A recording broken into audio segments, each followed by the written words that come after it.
अस्सलामुअलैकुम, मैं हूं एजाज मोहिउद्दीन और आज हम इस वीडियो में पढ़ने वाले हैं class 10th physical science model paper 4। Model paper 1, 2, 3 हम कंप्लीट कर चुके हैं। मॉडल पेपर 4 हम कंप्लीट कर रहे हैं और इसके लिए आपको मॉडल पेपर 1, 2, 3 कंप्लीट करने के बाद इस मॉडल पेपर 4 को कंप्लीट करिए।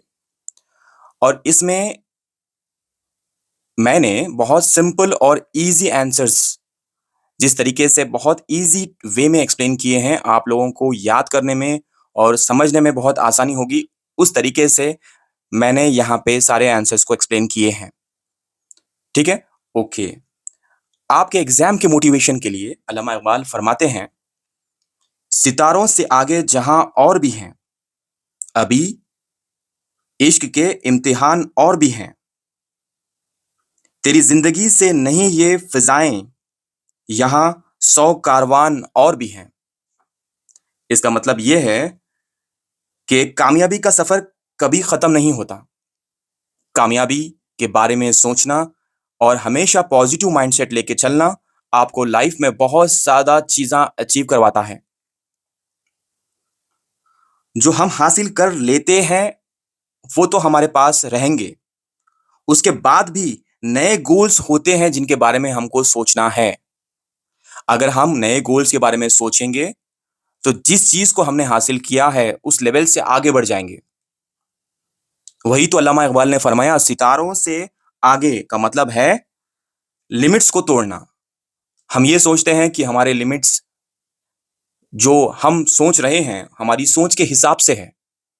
अगर हम हमारी लिमिट्स को बढ़ा लें, कुछ बड़ा सोचें, कुछ बड़ा करने के बारे में गौर व फिक्र करें, तो हम वो चीज भी हासिल कर सकते हैं। लाइफ में स्ट्रगल्स और कई सारी परेशानी हमेशा आएंगी। जो रुक गया वो पीछे रह जाएगा। इसीलिए आपको लाइफ में आगे बढ़ना है एक ग्रोथ माइंडसेट के साथ में। अब हम जब मॉडल पेपर 4 प्रैक्टिस कर रहे हैं, तो हो सकता ऐसा भी है कि कई सारे हमसे यहां पर याद करने के बाद भी याद ना आए। तो फिर क्या करें? जितना ज्यादा प्रैक्टिस करेंगे आप, उतना ज्यादा कॉन्फिडेंस आएगा आपको। और जब भी आप आंसर्स याद करें, सवालों को भी अच्छी तरीके से पढ़ें, फिर जवाब के बारे में सोचें। कई सारे स्टूडेंट्स की यही प्रॉब्लम है, वो सीधा आंसर्स पढ़ लेते हैं और जिनके जवाब एग्जाम्स सिर्फ जवाब पढ़ने से मतलब सवाल क्या है, सवाल कैसे पूछा जाएगा एग्जाम में, आपको कैसा लिखना है, इसके बारे में सोचिए। क्वेश्चन में से कोई भी एक वर्ड, एक हिंट निकाल लीजिए। अगर ये हिंट दिखाई दिया, ये कीवर्ड दिखाई दिया, तो मैं एग्जाम में ये लिख देने वाला हूं। ठीक है? ओके, चलिए तो मॉडल पेपर 4 स्टार्ट करते हैं। तो मॉडल पेपर 1 में हमने कई सारे आंसर्स कंप्लीट किए हैं। मॉडल पेपर 2 में भी बहुत सारे आंसर्स कंप्लीट कर चुके हैं। उसी तरह 3 में भी हर मॉडल पेपर के आंसर्स में मतलब क्वेश्चंस में जो जो आंसर्स रिपीट हुए हैं वो आप मॉडल पेपर 4 में भी देख सकते हैं। क्योंकि मॉडल पेपर 1 से लेके मॉडल पेपर 4 तक के बीच में कई सारे आंसर्स रिपीट हो चुके हैं। तो आपको आपको ये भी आइडेंटिफाई करना है ये किस मॉडल पेपर में आया था। जैसे कि अब हम जो पढ़ने वाले हैं वो है model paper model paper 4। Subject क्या है? Physical science. फिजिकल साइंस कौन सी क्लास है? क्लास 10th का है ये। Class 10th। फिजिकल साइंस में सबसे ज्यादा आपको ये गौर करना है कि सेक्शन 1 के लिए कितने पॉइंट्स लिखना है, सेक्शन 2 के लिए कितने पॉइंट्स लिखना है, वो बहुत जरूरी है। तो सेक्शन 1 में आपको कम से कम कितने पॉइंट्स लिखना है? 4 पॉइंट्स लिखना है। तो उस हिसाब से मैं क्वेश्चन नंबर 1 जो मेरे पास है, right right any two daily life uses of baking soda. Baking soda. अब एग्जाम में आपको याद रख लीजिए, आप सेक्शन 1 में इंपॉर्टेंट एक हिंट दे रहा हूं मैं। जो जो आंसर्स में यूजेस है, चाहे वो बेकिंग सोडा के यूजेस है, वॉशिंग सोडा के यूजेस है, या पीओपी के यूजेस है, या नैनो ट्यूब्स के यूजेस है, जितने भी आंसर्स यूजेस में है ना, कैसा भी सेक्शन 1 में वो आंसर आने वाला है। ठीक है, तो यहाँ पे सवाल क्या पूछा गया, right any two daily life uses of baking soda. जो किचन में हम खाना पकाने के लिए या कुछ तलने और भुनने के लिए जो बेकिंग सोडा यूज करते, बेक करने के लिए, उसके यूजेस क्या है वो लिखो बोल रहा है यहाँ पे। ठीक है, तो हमारे पास हिंट ये भी है कि बेकिंग सोडा हमारे लिए हिंट है। तो इसका आंसर लिखेंगे अपन। फर्स्ट पॉइंट है, it is used, it is used for faster cooking. जल्दी खाना पकाने के लिए खाने में डाला जाता है ये। ठीक है, फर्स्ट पॉइंट। सेकंड, अब ये भी आप यूज, ये इट इज यूज्ड, देखो इसका और एक भी यूज है, it is used in antacids. Antacids कब यूज करते हैं अपन, जब एसिडिटी ज्यादा हो जाती, तो उसके लिए भी एंटासिड्स में भी यूज होता है ये baking soda. It used in antacids to reduce acidity. हाँ, एंटासिड भी इंपॉर्टेंट क्वेश्चन है एग्जाम में, एंटासिड के ऊपर भी क्वेश्चन कई बार आया। यूजेस ऑफ एंटासिड्स, तो एंटासिड मतलब जब भी हमारे बॉडी में स्टमक में ज्यादा एसिडिटी बढ़ जाती तो हम एक टैबलेट यूज करते हैं, पाउडर यूज करते हैं, उसका नाम है एंटासिड। जो भी हमारे पेट में सबसे ज्यादा एसिड अगर हो गया, जो एक्सेस एसिड हमारे पेट में है, उसको न्यूट्रलाइज करने का काम कौन करता है, एंटासिड करता। अब इसका नेचर कैसा रहता है, ये बेस रहता है, ये बेस। तो एसिड है, तो जब हम बेस देंगे, जब बेस ऐड करेंगे स्टमक में, तो क्या होता है, न्यूट्रलाइज हो जाता और एसिडिटी खत्म हो जाती। तो मतलब यहाँ बेकिंग सोडा के यूजेस खाना पकाने में भी और एंटासिड में भी यूज होता। ठीक है, ओके। थर्ड पॉइंट है, यूज्ड इन सोडा एसिड फायर एक्सटिंग्विशर। ठीक है, यूज इन सोडा एसिड, जो सोडा एसिड रहता वो फायर मतलब आग बुझाने वाले जो सिलेंडर्स रहते उसके लिए भी यूज किया जाता। ठीक है, ओके ओके। नेक्स्ट सबसे लास्ट वाला फोर्थ पॉइंट है इस आंसर के लिए, acts as a mild antiseptic. Antiseptic, अगर आपको किसी चीज से मार लगा, राइट, तो एंटीसेप्टिक के जैसा भी आप उसको यूज कर सकते हैं, एंटीसेप्टिक। तो मेन मेन इसमें के पॉइंट्स, अगर आप बेकिंग सोडा के यूजेस क्या है, अगर इतना पढ़ लिया आप, यूजेस ऑफ बेकिंग सोडा बोल के पढ़ लिए अपन, तो एक तो आप बोल सकते हैं फास्टर कुकिंग, और भी शॉर्टकट, अभी मतलब ऐसा करो, मैं और भी जो रेड पेन से टिक करो ना, आप इतना भी आंसर लिख ले सकते हैं, फास्टर कुकिंग। उसके बाद एंटासिड्स, यूज्ड इन एंटासिड्स, इतना used in antacids. Third point है, used in fire extinguishers and used in mild antiseptic. ठीक है, तो ये था शॉर्ट, ऑलरेडी लिखे हुआ है शॉर्ट में, उसको और भी शॉर्ट कर दिया रेड पेन से मैं राउंड अप करके, तो आप इतना भी आंसर याद कर सकते हैं। ठीक है, चलिए क्वेश्चन नंबर 2 पढ़ेंगे। ये जो क्वेश्चन नंबर 2 है, ये शॉर्ट आंसर है, write the required materials chemicals for esterification reaction activity. जो ईस्टरिफिकेशन रिएक्शन एक्टिविटी है उसमें यूज किए गए मटेरियल्स या केमिकल्स के बारे में लिखो बोल के बोल रहा। तो सबसे पहले एक सवाल आता कि ईस्टरिफिकेशन रिएक्शन क्या है। ठीक है, ईस्टरिफिकेशन रिएक्शन किसको बोलते हैं, मैं यहाँ पे वो एक्सप्लेन कर देता हूँ पहले। ठीक है, ईस्टरिफिकेशन, ईस्टरिफिकेशन रिएक्शन का मतलब क्या है, एक ऐसा रिएक्शन, एक ऐसा रिएक्शन जो किसके बीच में होता, alcohol and carboxylic, carboxylic acid. एक ऐसा रिएक्शन जो अल्कोहल और कार्बो ऑक्सिलिक एसिड के बीच में होने वाले रिएक्शन का नाम क्या है, ईस्टरिफिकेशन बोलते हैं उसको। क्लियर। अब ये रिएक्शन होना बोले तो एक गैस होना, सॉरी एक एसिड होना। कौन सा गैस, कौन सा एसिड होना अपने को, उसका नाम है सल्फ्यूरिक एसिड।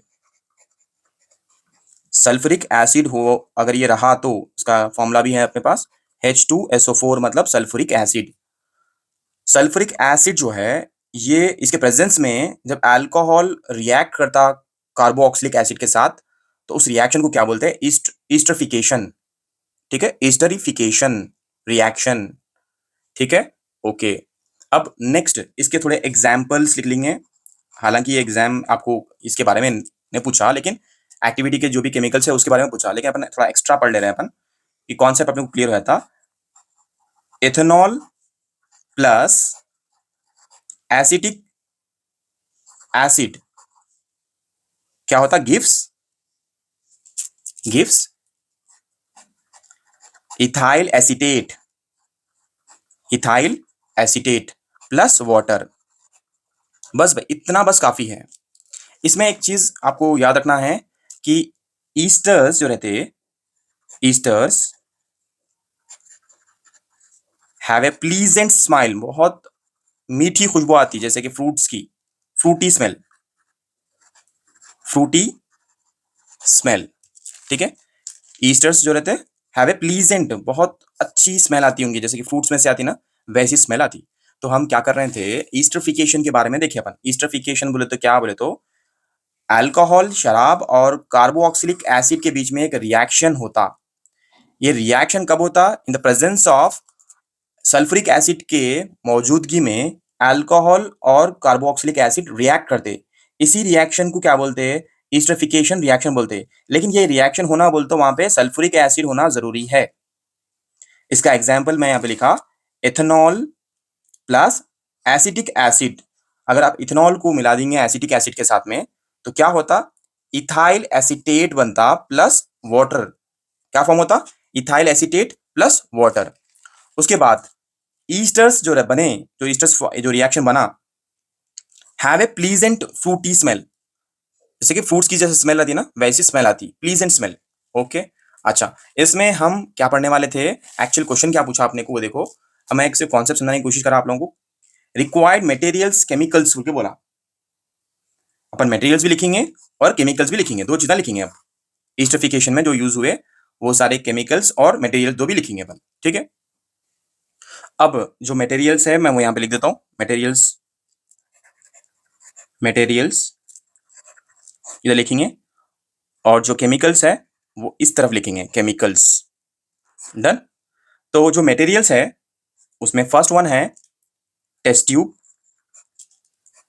टेस्ट ट्यूब में ही तो करते हैं अपन। ओके, दूसरा बीकर, इसके लिए बीकर की जरूरत पड़ती है अपने को, बीकर। उसके बाद ट्राइपॉड स्टैंड, लेबोरेटरी में रहता है ये, ट्राइपॉड स्टैंड बोलते हैं इसको, ट्राइपॉड स्टैंड। और सबसे लास्ट में गर्म करने के लिए, इस एक्सपेरिमेंट में केमिकल्स को गर्म करने के लिए इसको बोलते हैं बर्नसेन बर्नर। ठीक है, बर्नसेन बर्नर। अब केमिकल्स लिख लेंगे। केमिकल्स बोले तो इसमें यूज हुआ एथेनॉल, उसके बाद glacial, glacial acetic acid, acidic acid. और सबसे लास्ट में ये फर्स्ट, ये सेकंड और ये थर्ड, थर्ड वाला क्या है? Concentrated sulphuric acid, concentrated